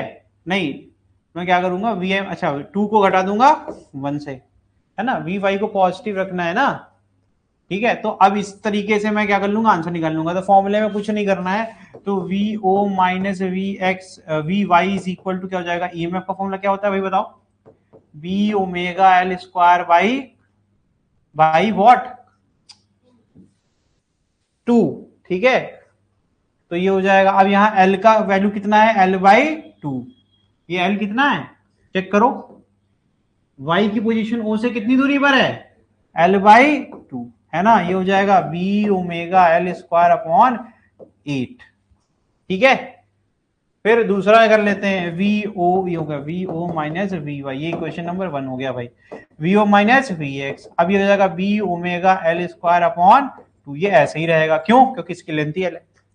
अब करना कुछ नहीं है, दोनों को घटा देना है, V omega L square upon 2 minus V omega L square upon 8, V omega L square 1/2 minus 1/8, LCM is 8, है ना? क्या आ जाएगा भाई यहाँ पर? 4 माइनस 1, राइट, यही तो आ रहा है, into B omega L square, तो 3/8 बी ओमेगा। ठीक है, ऐसे क्वेश्चंस ऐसे जल्दी जल्दी कर सकते थे हम लोग। आगे बढ़ जाएं, समझ गए? इतने सिंपल तरीके से कर सकते थे। अब ये करो, find V Y minus we X. अब कर लोगे कि नहीं कर लोगे? कहा गया है v Y minus we x, तो फिर वही अप्रोच, क्या करेंगे? V O minus we y निकालेंगे, that will be v omega L square by 2, और निकालेंगे v O minus we x, वो भी क्या जाएगा? We omega L square. कहीं पर साइन चेंज होता नहीं होता भाई, ठीक है। अब क्या हो जाएगा भाई? अब यहाँ पर दोनों को सब्ट्रैक्ट कर दो, है ना? तो ये आना क्या है बताइए? हमें V Y minus we X चाहिए ना, तो we can say V O minus we X minus we Y, V O minus minus we Y, है ना? ये हो जाएगा V Y minus we X is equal to 0। गलत है, सही है? चले भाई, ये तो ऐसे ही हो गया था, लेकिन फिर भी मैंने कर दिया। ये तो दिख ही रहा था, ये दोनों बराबर दूरी पर है बेटा सेंटर से, ये तो कंफ्यूज किया गया बस तुमको कि ये वो है, इससे आंसर से क्या फर्क पड़ता है? दोनों की वैल्यू सेम है, सेपरेट किया 0 हो गया। अब ये तुम लोग को ना जनरलाइज कर रहे हैं कि भाई ऐसे ही घूमेगा, है ना? तो combination of N number of rod, एक रॉड तुम ले रहे थे, अब मैंने एन रॉड ले ली, तो हर रॉड में तो B omega L square by 2 ही होगा ना। अरे भाई, जितना इस पर होगा उतना इस पर होगा, तो एन आइडेंटिकल सेल नहीं बन जानी है, ठीक है? तो यहां पर each point on the circumference क्या है भैया? ये सारे के सारे क्या हो गए भाई? सारे सारे वैल्यू बराबर है। अब देखो, एक चीज और सिखा रहा हूं, ये पैरेलल कनेक्टेड है। तुम कहोगे नहीं कनेक्टेड है, तुम देखो ना, ये कॉमन है और ये कॉमन है, समझ में आ रहा है कि नहीं? तो ये क्या हो जाएगा? Each point on the circumference of the disc is equipotential point, hence the potential difference between the points on the circumference is 0। क्योंकि भैया इसका पोटेंशियल डिफरेंस, इसका पोटेंशियल डिफरेंस, इसका पोटेंशियल डिफरेंस, और you can say V Y, V M, V R, V C, V P, V X, V N, V S, और ये जो भी है वी डी, सब तो सेम है, वी क्यू, है ना? तो ये सारे के सारे क्या हो जाने? अगर इनका डिफरेंस कोई कर देगा तो ये तो 0 ही आएगा ना। और जिसको अभी भी नहीं आया समझ में, मेरे भाई तुम ऐसे कर लो, v O minus v q is equal to v O minus v d, तो ये कट नहीं जाने, सब्ट्रैक्ट करूंगा तो। अभी तो करके दिखाया क्वेश्चन, इसीलिए तो करवाया था वो क्वेश्चन। यानी कि ये सारे क्या कहलाएंगे? Equi potential. इक्वी पोटेंशियल भूल गए क्या? ये सारे पॉइंट का कलेक्शन जिस पर पोटेंशियल डिफरेंस 0 हो, यानी सारे सेम पोटेंशियल पर पाए जाए। समझ गए?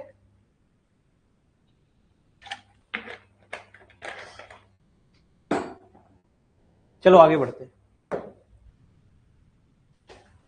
तो बता दिया ना मैंने, ये दोबारा नहीं बताऊंगा फिर ये 0 क्यों आ रहा है, ठीक है? अब कह रहे हैं कि अगर आर्बिट्रेरी टेढ़ा मेढ़ा कोई शेप ले लिया तो उसमें कोई फर्क नहीं पड़ता है, मैंने ये पहले ही बता रखा है। आर्बिट्रेरी शेप में आपको क्या लेना है? स्टार्ट और एंड के बीच का लेंथ, ठीक है? तो पूरे फॉर्मूले में क्या जाएगा? लेंथ हम वही लेंगे जो हमारे स्टार्ट और एंड ऑफ द वायर होगा। तो आर्बिट्रेरी शेप है तो ये लो, ये लेंथ लो, खत्म करो, ठीक है? तो 4 का स्क्वायर 16, और ये आई थिंक 5 आ रहा है, 5 आ रहा है। अरे 16 + 9 25, अंडर रूट में 25 है तो कितना आएगा? पाइथागोरस लग रहा है बच्चे, तो क्या आ जाएगा? आंसर क्या आ जाएगा? बी ओमेगा 5 का स्क्वायर बाई 2, क्या आ गया भाई? 12.5 बी ओमेगा। वैल्यू दे दोगे तो ये भी कर देंगे, ठीक है? चलें आगे बढ़ जाएं।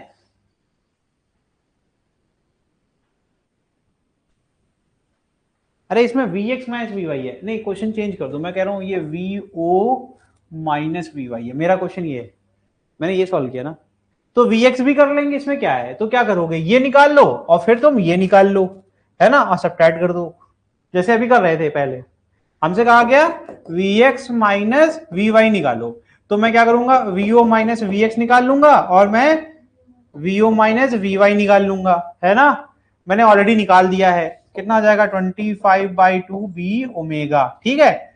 और इधर क्या आ जाएगा भाई 4/2 बी ओमेगा, 4 नहीं 16/2, ठीक। अब क्या करना है हमें, V X minus we Y निकालना है ना, तो ये माइनस ये कर दो, इक्वेशन नंबर 1 हो गया, इक्वेशन नंबर 2, तो ये फिर से 2 माइनस 1, तो क्या जाएगा V O minus we Y minus V O plus V X is equal to 25/2 B omega minus 16/2 B omega, ठीक है। 1/2 बी ओमेगा बाहर ले लीजिए, ये जाएगा 25 माइनस 16, यह आ जाएगा 9/2 बी ओमेगा। लो आंसर है, ठीक है। अगर ये किसी ने पूछा तो ये भी कर लिया, दोनों क्वेश्चन हो गए, ठीक है। आगे बढ़ जाएं, ऐसे क्वेश्चंस कितने करने हैं, एक और कर लो चलो। अब मैंने क्या किया, ये बड़ा ही आसान क्वेश्चन है, दिखने में बड़ा गंदा लगता है, ये सब क्वेश्चन देख लो। हमने क्या किया, ये पोटेंशियल अभी तो समझाया कि यहां जो पोटेंशियल होगा वही पूरे सर्कमफेरेंस से पोटेंशियल होगा। तो अब कहा कि इसमें ईएमएफ तुम जब जनरेट कर लोगे तो ये बैटरी का डायरेक्शन क्या हो जाएगा, इधर पॉजिटिव होगा, अभी तो पढ़ाया था, इधर निगेटिव। तो ये मैंने लोड रेजिस्टेंस लगा दिया बेटा, वेरी सिंपल क्वेश्चन, दिखाने में इतना है। Find the current passing to the rod, इसमें कोई रेजिस्टेंस लेना नहीं है ना, तो हम क्या ले लेंगे सीधे, यही लोड रेजिस्टेंस हो गया, I is equal to E upon R. अगर इंटरनल रेजिस्टेंस है तो तुम वो भी ले लो, ठीक है। अगर if you are taking internal resistance तो स्मॉल आर ले लो, है ना, ये ले लो। फिर क्या हो जाएगा, ये हो जाएगा B omega A square by 2, ये आर प्लस, खत्म हो गया, क्वेश्चन शुरू होने से पहले ही खत्म हो गया। समझ में आया कि नहीं, समझ में नहीं आया तो बताओ, मैंने ओम्स लॉ लगाया। अगर मैंने इंटरनल रेजिस्टेंस ले लिया इसका तो ये जाएगा, अगर इंटरनल रेजिस्टेंस लेंगे कितना, स्मॉल आर, इसकी सर्किट बनानी होगी तो क्या हो जाएगा, ये स्मॉल आर और ये हो जाएगा कैपिटल आर, और ये हो जाएगा तुम्हारा इसका ईएमएफ कितना हो जाएगा जो इंड्यूस हुआ, ठीक है। ये हो गया ओ, ये हो गया ए, ठीक है। आई इज इक्वल टू ये बी ओमेगा, ई का फॉर्मूला बनाया ही था अभी, B omega L square by 2, तो मैंने B omega A square by 2 कर दिया, नीचे टोटल रेजिस्टेंस हो गया। और बताओ, अच्छा तेज तो नहीं पढ़ा रहा मैं,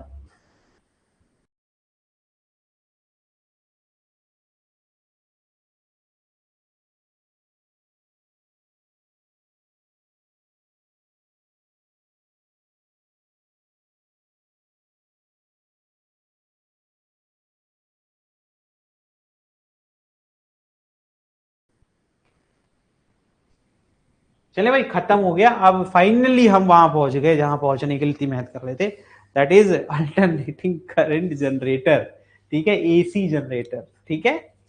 जो ये पूरा डायग्राम है हाइड्रो पावर प्लांट का, जहां पर भी आपके डैम बनते हैं, ये आपका डैम हो गया, ठीक है। ये स्लोप क्या कर रहा है, यहां से हम डैम से इनटेक ले रहे हैं पानी का, क्यों ले रहे हैं, यहां लगाएंगे हम, जो मोटर होती है मोटर, अब मोटर में आगे पंखा लगा होता है, सोचो वहां बड़ा सा पंखा लगा हुआ है, और मोटर में जो तुम करंट दे रहे हो वो करंट तुम देने के बजाय लेने लगो उससे, क्योंकि जब तुम करंट देते हो तो वो पंखा घूमता है जिससे पानी ऊपर जाता है। अब सोचो पंखा पहले से घूम रहा है तो उससे क्या होगा, पानी उल्टा आएगा ना। आप जब इलेक्ट्रिकल एनर्जी देते थे तो मैकेनिकल वर्क होता था, अब मैकेनिकल वर्क हम कर देंगे तो एनर्जी हमें मिल जाएगी इलेक्ट्रिकल, तो बस वही हो रहा है। तो यहाँ पर ये रोटेशन करा रहे हैं, मैकेनिकल वर्क हो रहा है, मैकेनिकल एनर्जी को हम कन्वर्ट कर ले रहे हैं किसमें, इलेक्ट्रिकल। अब जिस फ्रीक्वेंसी से ये पंखा घूमेगा, मान लो 1 सेकंड में 50 बार यानी 50 हर्ट्ज, तो आपका जो पोलैरिटी, अगर मान लो जो ये बीच में अभी पंखा जो घूम रहा है, ध्यान समझिएगा, अभी तो पढ़ाया था रोटेशन, पढ़ाया था कि नहीं पढ़ाया था, जब रोटेट होता रहेगा तो आधे फेज में इधर पॉजिटिव रहेगी, मतलब डायरेक्शन ऑफ करंट ये रहेगी, और जब ये मान लो ये ए बी सी डी हो गया तो डायरेक्शन ऑफ करंट यहाँ पे ये है। मैग्नेट आपका ऐसे रखा हो, ये नॉर्थ हो गया और ये हो गया, मैंने ऐसे रैंडम लिया है, कोई ये नहीं कहेगा सर आपने गलत बना दिया, लेकिन मैं गलत नहीं बना रहा हूं, ठीक है। चलो आगे देखो ध्यान से, तो अब क्या होगा सर, जब ये घूम करके जाएगा, है ना, जब ये घूम करके जाएगा तो यही ए बी यहां पहुंच जाएगा, अब यही डायग्राम यहां हो जाएगा, सी डी यहां हो जाएगा, ए बी यहां हो जाएगा, लेकिन sir direction of current A B का पलट चुका है और सी डी का, ठीक है। तो इस तरीके से जो वायर ए बी से कनेक्ट होकर के बाहर आ रहा है, एक टर्मिनल इधर से आ रहा है, तो इधर से करंट आ रहा होगा और ऐसे ही वापस जा रहा होगा। समझ में आ रहा है? तो इस तरीके से आपका जो करंट है, अब ये जब घूम जाएगा तो ये वाले करंट पहले जा रहा था, अब इसमें वापस आता दिखेगा, तो ये अल्टरनेटिंग हो गया कि नहीं हो गया? तो अगर इससे एक बल्ब लगा दूं ऐसे करके, अभी मैं दिखाऊंगा लेकिन मैं थोड़ा जल्दी में चाह रहा हूं, थोड़ा थोड़ा आ जाए। तो अगर सोचो बल्ब में पहले करंट इधर जा रहा था जब ये इधर था, लेकिन बाद में इसी बल्ब से करंट अगर यही लगाए, तार तो वही रहेगा ना, तार वही रहेगा, यही तार यहां ले जाओ, ये यहां लग गया और ये सीडी कहां चला जाएगा? यहां। तो अब करंट का डायरेक्शन देखो क्या हो जाए, उल्टा हो गया कि नहीं हो गया? पहले इधर से जा रहे थे ए बी से, अब ए बी से वापस आ रहे हैं और सीडी से जा रहे हैं, यानी कि डायरेक्शन आउटपुट में हमेशा बदलती रहेगी। ये नहीं समझ में आया होगा बहुत लोगों को, तो एक काम करना आप, मैंने ना पीछे, अभी इसको मत पढ़ना, पीछे जो है वीडियो में एक केस पढ़ाया था जहां पर एक सर्कुलर कॉइल होती थी और मैं उसको जानबूझ करके बार बार रोटेट करता था, ये मैंने पढ़ाया था, इफ यू रिमेम्बर, है ना? और मैंने कहा था पीरियोडिक ईएमआई, पीरियोडिक ईएमआई, और इसमें डायरेक्शन ऑफ करंट चेंज हो रही थी बार बार, आगे पढ़ लेना, वही होगा आज इसमें जो पढ़ेंगे, ठीक? The AC generator input supplies mechanical energy बता चुका हूं, और इससे क्या होगा, यहाँ जो पंखा लगा इसको टरबाइन कहते हैं, वो घूमेगा, वो टरबाइन घूमेगा पानी के बहाव से, जिससे कि यहाँ बिजली पैदा होगी, वो बिजली हम सप्लाई कर लेंगे अपने घर पर, ठीक है? Very simple. आगे देखिए, AC generator work on the principle of Faraday law of electromagnetic induction. ये इलेक्ट्रोमैग्नेटिक इंडक्शन कौन सा है? ये है पीरियोडिक ईएमआई, ये कहता है पीरियोडिक ईएमआई, जिसमें इसमें क्या क्या कांस्टेंट है? B is constant, A is constant, theta is variable, ठीक है? ये बताया है मैंने, ठीक है? तो यहां पर which state that EMF or voltage is generated in a current carrying conductor that cuts a uniform magnetic field. This can either be achieved by rotating a conducting coil in a static magnetic field or rotating the magnetic field containing the stationary. कह रहे दो तरीके से कर सकते हो theta को very, या तो ये वैसे पहला वाला ही करते हैं हम लोग, ठीक है? ये कह रहे हैं या तो तुम कॉइल को रेस्टे पे रख दो और मैग्नेट को ऐसे से घुमाओ, या तो मैग्नेट को रख दो जो कि सच्चाई है और कॉइल को घुमाओ। समझ में आ रहा है? तो हम पहला वाला करते हैं। तो पहला वाला केस ही मैं बताया भी हूं। Alternating current is a type of electric current जो चेंज करता है टाइम के साथ अपनी डायरेक्शन एक कांस्टेंट टाइम पीरियड पर, ठीक है? तो यहां पर most appliances in our day to day life, भैया ये जो लाइट है, या कभी देखो फ्रीक्वेंसी अगर बदल जाएगी तो पहले जो चेंज होने का रेट है जैसे 50 बार एक सेकंड में, है ना, फिर बाद में अगर हमने 40 कर दिया तो अप्लायंसेस जो डिजाइन हुए हैं कि वो झेल सकते हैं 50 बार बदलाव को, क्या वो काम करेंगे? वो खराब हो जाएंगे। इसीलिए अमेरिका का कोई भी अप्लायंस इंडिया में डायरेक्टली इस्तेमाल नहीं कर सकते। अगर तुम अमेरिका का चार्जर ले आओगे, एप्पल का फोन खरीदे वहां, तो फोन तो चलो चलेगा, लेकिन तुम अगर चार्जर लेके चले आओगे, पहली बात तो 2 पिन ऐसे होती है फ्लैट उनकी, दूसरी उनकी 110 वोल्ट और 60 हर्ट्ज की फ्रीक्वेंसी। अब वो 60 हर्ट्ज जैसे यहां लगा उड़ जाएगा, क्यों? फ्रीक्वेंसी मैच नहीं करी। समझ में आ रहा है? तो फ्रीक्वेंसी बहुत ज्यादा मैटर करती है। अभी एसी में और समझ में आएगा क्यों। तो in our day to day life हम एसी इस्तेमाल करते हैं। जो हमारे घर में आता है वो देखिए लिखा है 220 वोल्ट 50 हर्ट्ज की फ्रीक्वेंसी का अल्टरनेटिंग स्ट्रॉन्ग मैग्नेट। देखो क्या यही बोल रहा था मैं, रेक्टेंगुलर कॉइल दिख रही है। अब ध्यान से देखना, ये तुम्हारा हो गया कार्बन ब्रश जहां से करंट बाहर आ रहा है, ये हो गया स्लिप रिंग। अब यहां से जो जो बोलूंगा अच्छे सुनना और अच्छे से पढ़ना, एक ही मौका है, अच्छे से पढ़ के खत्म हो जाएगा, ठीक है? मैं डायग्राम आपके लिए बना रहा हूं, आसान वाला डायग्राम, जिससे कि आपको समझ में आएगा। ये रोटर होता है, दिस इज कॉल्ड रोटर। गोला गोला होता है, वो घूमता रहता है, इंजन में लगा होता है, ठीक है? अब ये तुम्हारा लेबलिंग कर दे रहा हूं, ए बी सी और डी। ध्यान से देखना, ये जो टर्म लिखा है स्लिप रिंग, इस वायर को मैं क्या करूंगा, एक मेटल के ऐसे ऐसे उस जो घूमता है रोटर उसमें इस वायर को ऐसे वेल्ड कर दूंगा, ठीक है? ये फिक्स्ड है, मतलब ये अब यहां पर इस पूरे रिंग पे किसका करंट आएगा? ए बी का करंट आएगा। मैं यहां से इसको जंपर वायर लगाऊंगा, है ना, ये यहां से कनेक्टेड नहीं है। फिर कुछ दूरी के बाद फिर मैं एक और रिंग लगाऊंगा जिस पर मैं सीडी को वेल्ड कर दूंगा, यानी सीडी यहां से अलग नहीं हो सकता और ए बी यहां से नहीं अलग हो सकता, ठीक है? यानी ए बी में जो भी करंट होगा वो यहां मिलेगा और सीडी में जो भी करंट होगा वो यहां मिलेगा। समझ में आ रहा है? यानी जो भी करंट इसके अंदर इंड्यूस होगा मैं उसका आउटपुट कहां से ले सकता हूं, मुझे यहां से और यहां से लेना है। अब फिगर समझ में आ रहा है? तो अब ये बताओ, जब ये हमेशा घूमता रहेगा, जब ये हमेशा गोला गोला घूमता रहेगा, तो तुम कैसे करंट निकालोगे? उसमें कुछ भी तार जोड़ के वेल्ड तो नहीं कर सकते, जैसे तार वो लपेट लेगा। तो क्या सोल्यूशन क्या है? तो उसका सोल्यूशन होता है carbon brush. Carbon good conductor होता है, दूसरा सॉफ्ट होता है ना। उसको अगर रगड़ोगे तो वो क्या होगा, घिसना स्टार्ट हो जाएगा, लेकिन फ्रिक्शन भी बहुत ज्यादा जनरेट नहीं करेगा। यानी कि अगर वो इस रोटेटिंग मेटल से रगड़ता भी रहेगा, जो ये रिंग बनी हुई है, तो मेटल को कोई हार्म नहीं होगा, क्योंकि वो हार्ड है और ये सॉफ्ट है। ये घिस जाएगा, और ये बहुत धीमे धीमे घिसता है, तो मतलब ऐसा भी नहीं है कि तुरंत घिस जाएगा, सालों में घिसेगा, फिर आप उसको चेंज कर देंगे, फिर से चलने लगेगा। पुरानी मोटर जो होती थी, अभी तो ब्रशलेस मोटर आ गई है, लेकिन जो पुरानी मोटर होती थी उसमें कार्बन ब्रश लगता था। और कार्बन ब्रश के पीछे जो छुपा हुआ, जो इसमें नहीं बना हुआ, दैट इज योर स्प्रिंग। ये स्प्रिंग क्या करती है, ये बॉडी फ्रेम से लगी होती है दोनों तरफ से। तो स्प्रिंग क्या करती है, इसको हम जब ये लगाते हैं ना कार्बन, तो हम स्प्रिंग को दबा के लगाते हैं, ताकि स्प्रिंग हमेशा क्या करेगी, रीस्टोरिंग फोर्स लगाएगी, जिससे कि कार्बन बस हमेशा से चिपका रहेगा। समझ में आ रहा है कि नहीं? तो इसको चिपका के कौन रखता है, वो स्प्रिंग। समझ में आ रहा है बेटा? तो यानी कि घिस भी जाएगा, यानी ये पतला होता जाएगा, तब भी ये कांटेक्ट बना के रखेगी, जिससे कि ये करंट देता रहेगा।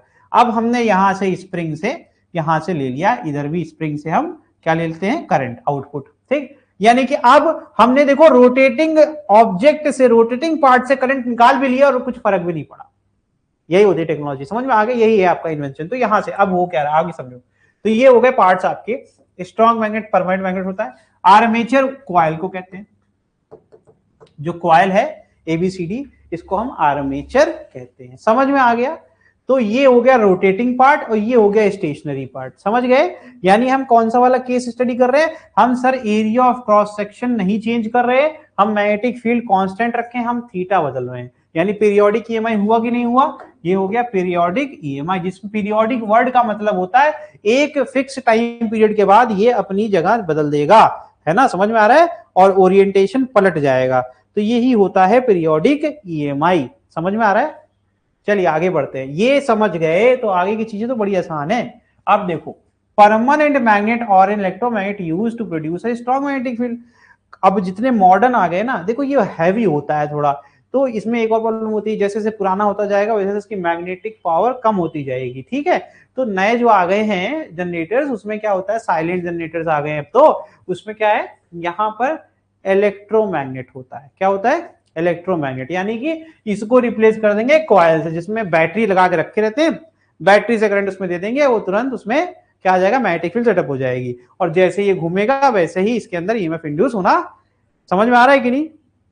तो उन्होंने क्या किया, उन्होंने इस बार मैग्नेट को रिप्लेस कर दिया इलेक्ट्रोमैग्नेट से। तो दोनों इस्तेमाल कर सकते हैं, कोई इससे दिक्कत नहीं होगी, क्योंकि जो इलेक्ट्रोमैग्नेट होता है वो बार मैग्नेट तरह ही काम करता है।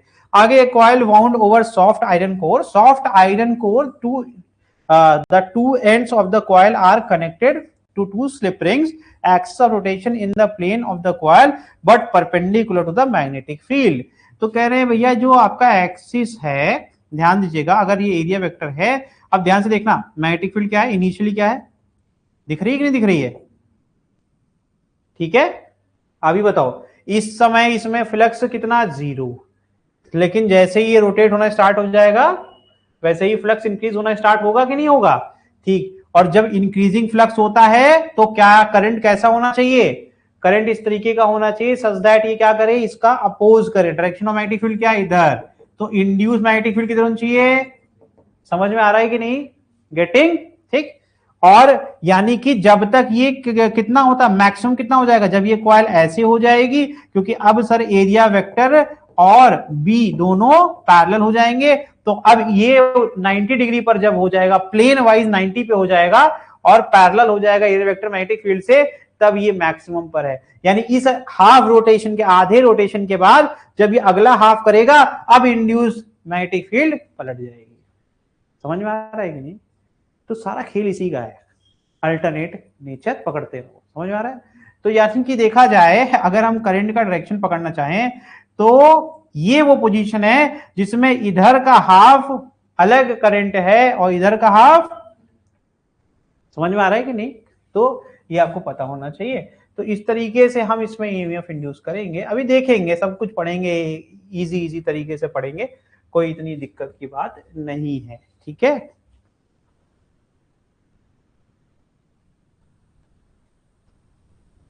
तो करंट, मैं सोच रहा तुम लोग से पूछूं कि करंट ये अगर ए है, ये बी है, और this is C, this is D, और रोटेशन ऐसे कर रहा हूं, तो मुझे बताओ कि करंट कैसे इंड्यूस होगा, करंट कैसे इंड्यूस होगा? हाँ,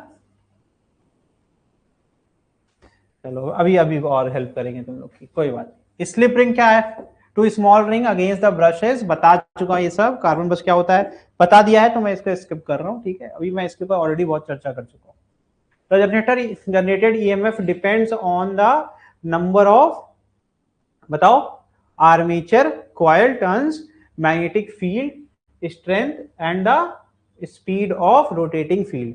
मैं तो थोड़ा सा और तुम्हें एक ट्रिक, मैं समझ गया एग्जाम में क्या करोगे तुम लोग यार अगर ऐसे करोगे तो, ठीक है। अब ध्यान से समझो भाई, है इतना टाइम नहीं होता है।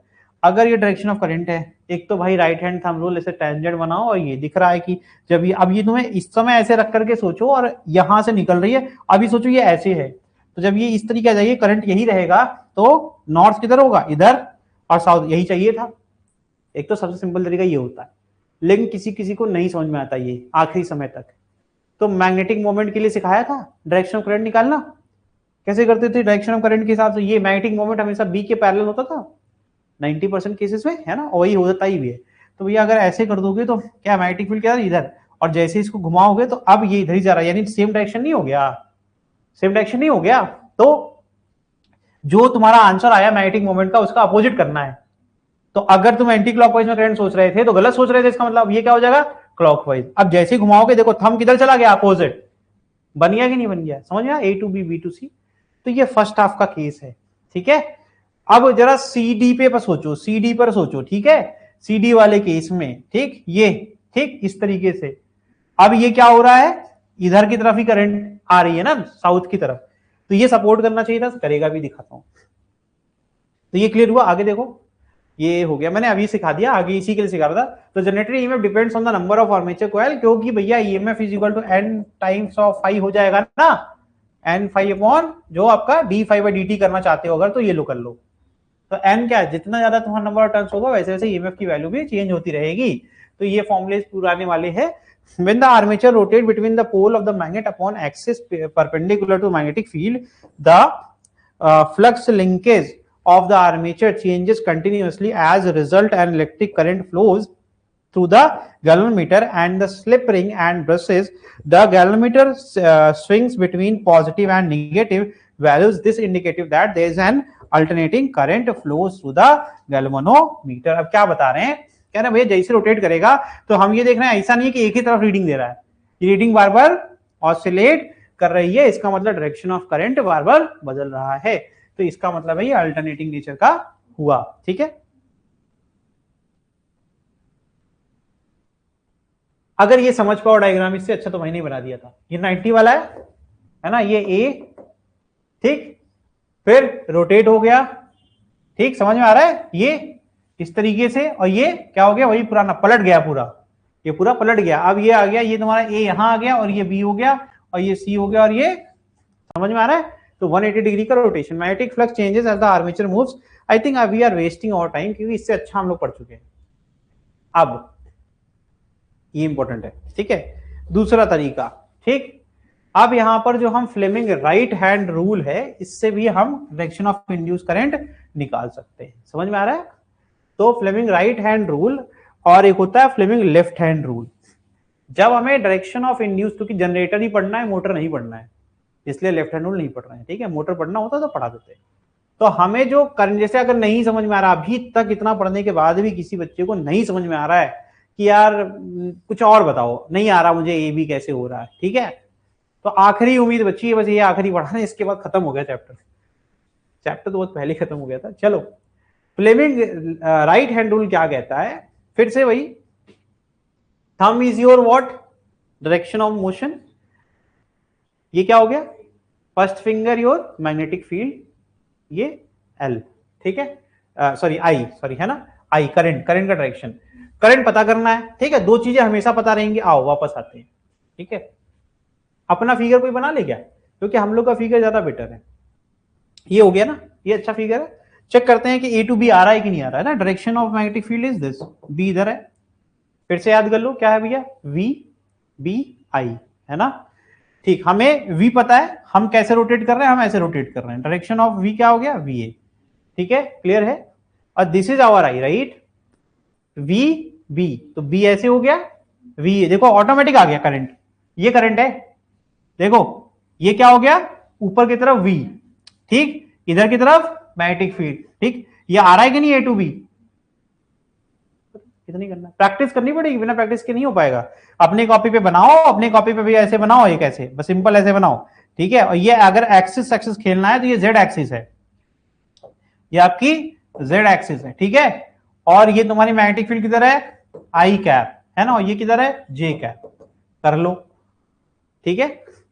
तो अब तुम्हें पता चल जाएगा कि यहां पर ध्यान से देखना, अब फिर से दिखा देता हूं, ये है वी, वी कहां है, ऊपर जे कैप में, ठीक है। ये क्या है, आई कैप में, ये कहां जा रहा है, देखो माइनस के जा रहा है कि नहीं जा रहा है, तो देखो माइनस के तो ऐसे ही जाएगा ना, ठीक। आसान है कि नहीं, इसको प्रैक्टिस करना पड़ेगा, बिना प्रैक्टिस के नहीं होगा, ठीक है। तो now you have the basic idea कि भैया हम राइट हैंड रूल यूज करके कर लेंगे, ठीक। होल्ड, ये सब तो इंस्ट्रक्शंस लिखे हुए हमने पढ़ लिए। अब आते हैं थोड़ा कुछ डेरिवेशंस पे, ठीक है।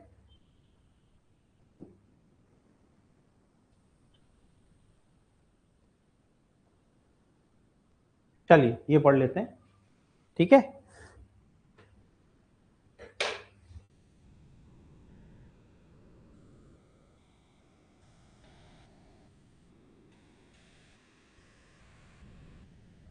चलिए, मैग्नीट्यूड ऑफ ईएमएफ क्या होगा, पहली बात तो थीटा जो आपका चेंज हो रहा है वो थीटा कितने रेट से चेंज होगा, अगर omega is your angular speed और टाइम हो गया टी, तो क्या होता है, फॉर्मूला क्या होता है, omega is equal to angular displacement upon time taken, तो theta is your angular displacement, ठीक है। ठीक है, थीटा एंगल ही होता है, तो थीटा का फॉर्मूला हो गया ओमेगा टी, तो फॉर्मूला फाई का होता है बी ए कॉस थीटा, तो कॉस थीटा आ जाएगा कॉस ओमेगा टी, ये मैंने किया है ऑलरेडी, है ना। तो अगर हम ईएमएफ निकालेंगे तो क्या हो जाएगा, E is equal to d phi, मैं मॉड निकाल रहा हूँ, d phi upon d t, ये हो जाएगा बी ए ओमेगा साइन ओमेगा टी, और माइनस माइनस क्या हो जाएगा, ये प्लस, अगर हमने इसको माइनस रखा तो कॉस ओमेगा टी का होता है minus sign omega T, minus minus क्या हो जाएगा, प्लस। चलो ये भी हो गया, तो ये हो गया तुम्हारा, ठीक है। अगर हम एन बी ओमेगा की बात करें, अगर मैंने तो सिंगल टर्न के लिए किया है, तो एन टर्न में क्या हो जाएगा, ये तो सिंगल टर्न वाला केस हो गया है ना। फॉर ये क्या है, for n is equal to 1, है ना, for n is equal to n, यही फॉर्मूला हो जाएगा बी एन बी ए omega sine omega t, n b omega क्या होता है, ई नॉट, तो ई इज इक्वल टू हो गया e naught sine omega t, sine omega t represent करता है अल्टरनेटिंग करंट, नहीं वोल्टेज, अल्टरनेटिंग नेचर कह लो या तो अल्टरनेटिंग, ठीक है। मैक्सिमम ईएमएफ कितना होगा, ये होगा, दिस इज योर मैक्सिमम जो इंड्यूस होगा। करंट निकालने कहेगा कोई तो e naught upon r, r resistance of the coil हो जाएगा, तो ये फॉर्मूला, तो ई नॉट अपॉन आर क्या हो जाएगा, मैक्सिमम करंट, ठीक है। तो दोनों अल्टरनेटिंग नेचर के होंगे। टाइम पीरियड क्या हो जाएगा, T is equal to T 2 pi by omega, peak EMF बता चुका हूं, पीक करंट बता दिया, ठीक है। अब ध्यान से देखो ये आपका नेचर कैसे चेंज हो रहा है, ध्यान से देखिए, फिर डिक्रीज हो गए, फिर क्या होगा, जीरो हो जाएगा, जीरो होकर के फिर निगेटिव मैक्सिमा, फिर जीरो, तो ये सारे केसेस हो गए, ठीक है। रोटेशन क्या लिया मैं देखना चाह रहा था, रोटेशन क्लियर नहीं है,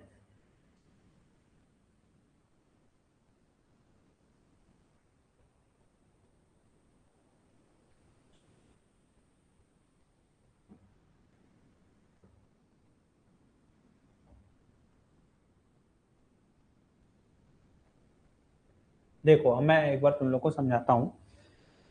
पहले positive cycle, flux is increasing, flux increase करेगा तो कहां तक जाएंगे, 90 तक, है ना, समझ में आ रहा है।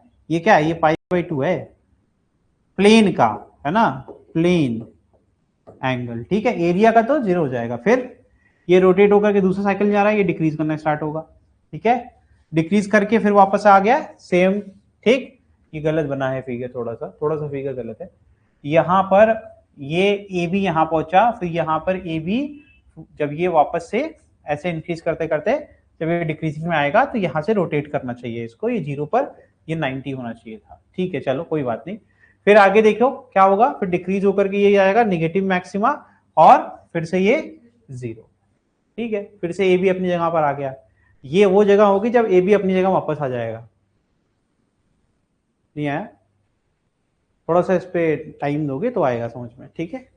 चलो ठीक है, तो ये हो गया तुम्हारा पूरा कंप्लीट, ठीक। यानी कि जिस ओरिएंटेशन में यहां से शुरू करेंगे उसी ओरिएंटेशन में यहां पर खत्म करेंगे, ठीक है। ये आपका 180 वाला हो गया, 180 डिग्री रोटेट हो गया, और ये 90। तो अगर तुम कुछ नहीं जानते हो ना तो तुम 90, 180, 270 और 360 ऐसे भी कर लो यार, है ना। चलिए ये यहीं पे खत्म हो गया, ठीक है। चलो Q&A जब करेंगे ना, Q&A अगर हम लोग जब करेंगे तो मैं ऐसे कोई क्वेश्चन देख लूंगा इसमें, अगर ऐसा कोई क्वेश्चन मुझे दिखा जिसमें आपका डायरेक्शन आपको पता होना चाहिए तो मैं सिखा दूंगा, ठीक है। By repeating the cycle we get AC, और इसकी फ्रीक्वेंसी क्या है इंडिया में, 50 हर्ट्ज। चलो एक क्वेश्चन कर लो, फिर हमारा खत्म हो गया चैप्टर। ये क्वेश्चन करके खत्म करेंगे। फॉर्मूला शीट अटैच्ड है, अब जब ये अपलोड होगा तो वहां से फॉर्मूला शीट से आप पढ़ लीजिएगा। एक ही क्वेश्चन है, जल्दी से करिए।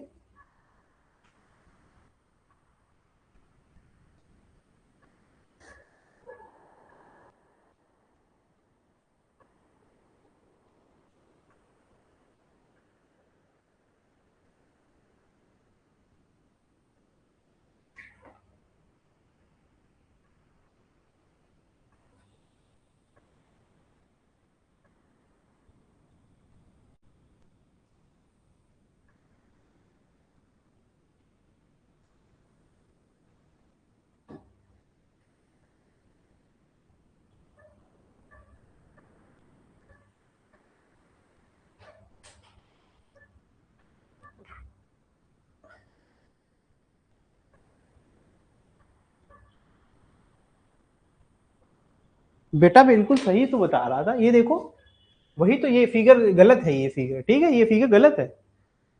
जो मैंने पढ़ा है उस पर फोकस करो बस।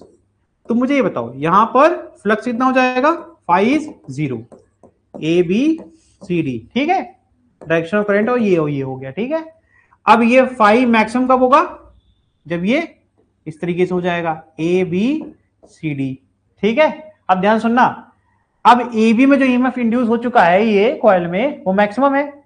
अब यहां से डिक्रीज होना स्टार्ट होगा फ्लक्स फिर से। अरे ये मैक्सिमम फ्लक्स का है ना, जहां एरिया से maximum number of field line निकल रही है। अब जब ये रोटेट होना स्टार्ट होगा तो ये हो जाएगा इस तरीके से, this is A B and this becomes C D. और यहां पर देखो एंगल क्या हो गया, नीचे चला गया एरिया वेक्टर, और ये हो गया 100, सॉरी ये हो गया आपका 270। अरे ये 90 था, देखो ऐसे 90 था, अब ये पूरा घूम के नीचे चला जाएगा तो ये क्या हो जाएगा, 270 हुआ ना, वो भी 0 होता है cos 270। तो यहां दी कि फ्लक्स फिर से क्या हो गया, 0, मैक्सिमम 0, ठीक। अब फिर से हम यहां से फिर से इंक्रीज हो रहा है ना, और फिर से यहां पर मैक्सिमम, लेकिन फॉर विच मैक्सिमम, यहां पर CD है और यहां पर तो निगेटिव मैक्सिमा हुआ ना। और फिर से अब ये डिक्रीज होकर के कहां पहुंचेगा, A B flux is again, इतना सिंपल तो था, ठीक है, गलती नहीं करनी है, ठीक है। चलो तो तुम्हें यह भी समझना पड़ेगा कि A B will change its, यहां से देखो दिखा देता हूं, ए बी क्या करेगा, पहले तो जो उसके पास अपना डायरेक्शन ऑफ कट उसको रिड्यूस करके 0 पे आया, फिर उसने पूरी डायरेक्शन अपनी बदली, यहां पर जो पहुंचा तो उसने सीडी को पूरा का पूरा, जैसे सीडी यहां क्या था, यहां पर ए बी में ये जा रहा था और सीडी में ये जा रहा था, तो इसने अपने आप को पूरा बदला ना। ये जो करंट है उसको क्या किया इसने, इन्वर्ट किया, है ना, इन्वर्ट करके अब ये यहां से 0 से अब वो इंक्रीज होना स्टार्ट होगा। इस समय जब देखोगे तो डायरेक्शन सेम मिलनी चाहिए ना, देखो जो इसकी डायरेक्शन है वही इसकी डायरेक्शन होनी चाहिए, दिख रहा है कि नहीं दिख रहा है।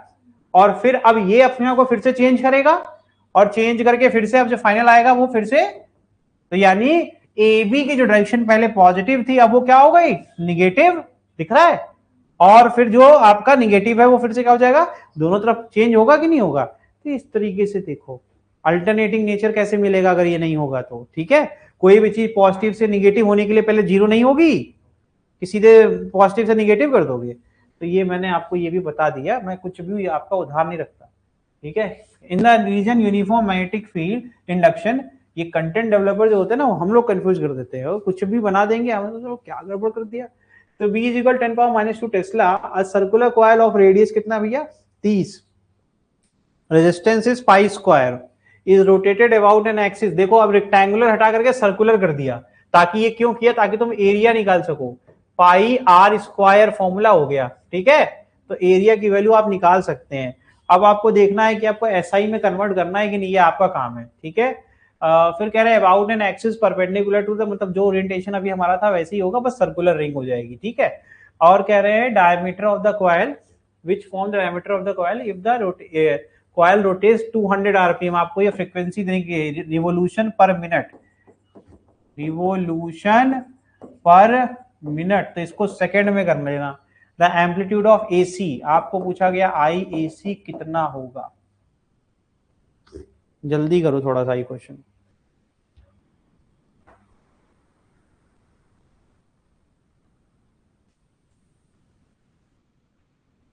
रिवोल्यूशन पर सेकंड होती है फ्रीक्वेंसी, ठीक है।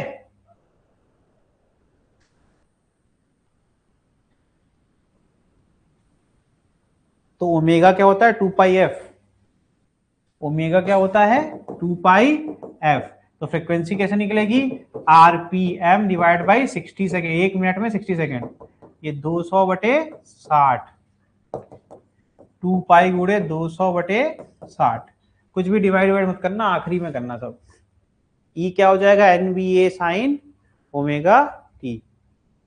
मैक्सिमम निकालना होगा तो हम मैक्सिमम के केस में करेंगे।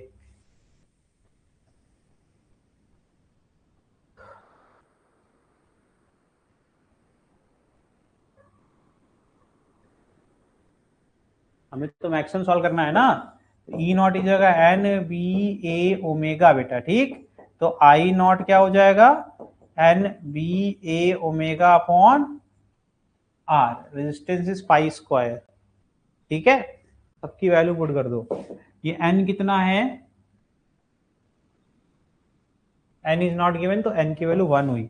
बी कितना है 10⁻⁻², और एरिया मैंने अभी बता ही दिया, ये देखो सेंटीमीटर से मीटर में कर लेना, तो 30 × 30 × 10⁻⁻4 है ना, मीटर में हो गया।